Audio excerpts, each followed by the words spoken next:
Hello students, मैं श्री दीपचंद चौधरी महाविद्यालय ललितपुर से आपका श्री दीपचंद चौधरी महाविद्यालय ललितपुर में बहुत बहुत स्वागत है।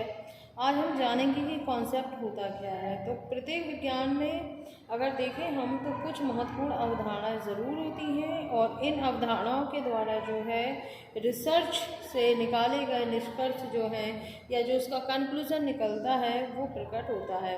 तो एक जो रिसर्चर होता है वो बहुत सारे फैक्टर के बीच जो है अंतर संबंधों का अध्ययन करता है, यानी कि किसी घटना प्रतिमान को वह एक या दो शब्दों की हेल्प से जो है दर्शाने का प्रयत्न करता है और तथ्यों का यह एक जो वर्ग ही जो है अवधारणा के नाम से या कॉन्सेप्ट के नाम से जो है पुकारा जाता है।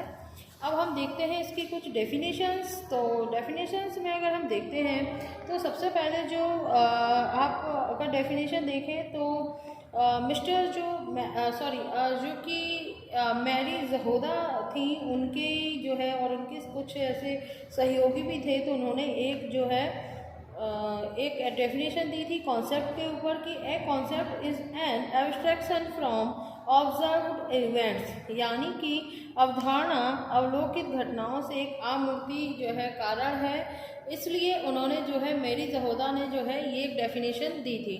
तो इसके अलावा जो एक दूसरी डेफिनेशन है वो है पीवी यंग, यानी पीवी यंग ने जो कि कहा था कि a concept is an reality definition in short hand of A class और ग्रुप ऑफ फैक्ट, यानी एक अवधारणा या संप्रत्यय यानी तथ्यों के एक वर्ग अथवा समय की एक बहुत ही छोटी जो है परिभाषा उन्होंने दी थी। क्योंकि पीवी यंग जो थे एक बहुत ही अच्छे एक रिसर्चर भी थे, एक साइंटिस्ट थे, और उन्होंने जितने भी थ्योरीज दी वो काफ़ी ज़्यादा अच्छी थी।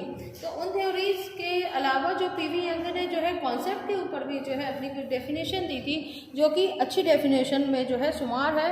और आप इस डेफिनेशन का उपयोग जो है अपने पेपर देते समय जो है कर सकते हैं। आप मैरी जहोदा की दे सकते हैं क्योंकि बहुत ही ज़्यादा छोटी है, और दूसरी आप पीवी यंग की दे सकते हैं जो कि एक अच्छी और सारगर्भित जो है एक डेफिनेशन के रूप में जो है हमारे सामने आती है।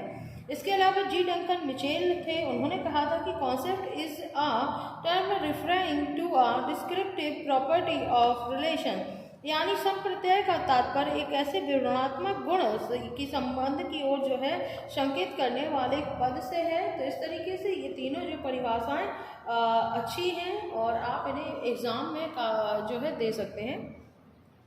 अब इसकी कुछ कैरेक्टरिस्टिक्स की बात करें तो कॉन्सेप्ट की, तो सबसे पहली बात कि कॉन्सेप्ट का जो निर्माण होता है वो होता है हमारा वैज्ञानिक चिंतन के आधार पर।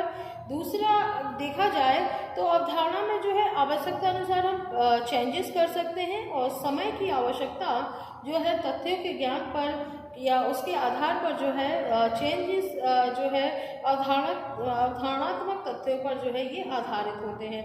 तीसरा जो पॉइंट है वो हम दे सकते हैं विशेषताओं में कि जो अवधारणा या जो कॉन्सेप्ट होता है वो थ्योरी निर्माण में जो है काफ़ी ज़्यादा हेल्प करता है।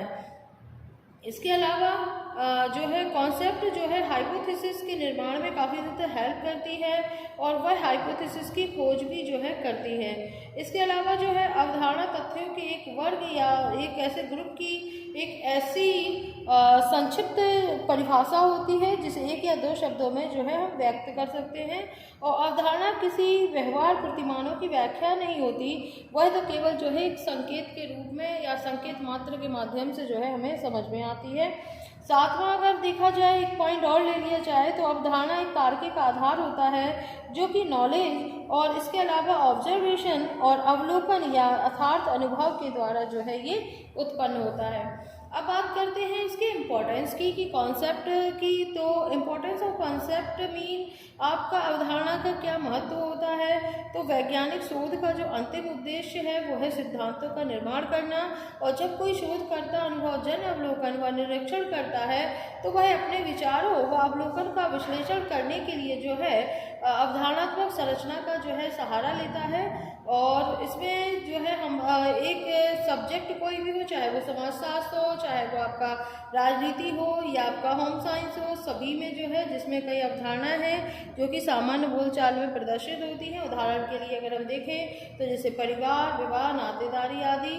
और अवधारणा का महत्व बताते हुए जो है विलियम जी गुड और पाल के हॉट ने लिखा था कि अवधारणा विकसित करने की प्रक्रिया जो है वो अनुभव व निरीक्षण विलक्षण ज्ञान को निष्कर्ष निकालने में जो है काफ़ी ज़्यादा हेल्प करती है।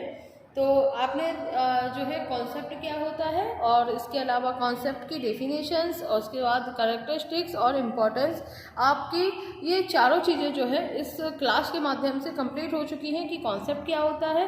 कॉन्सेप्ट की तीनों परिभाषाएं जो अच्छी थी वो मैंने बता दी, इसके अलावा कॉन्सेप्ट की विशेषताएँ और उसके बाद जो है कॉन्सेप्ट की क्या महत्व होता है वो चीज़ें आपकी क्लियर होती हैं। धन्यवाद।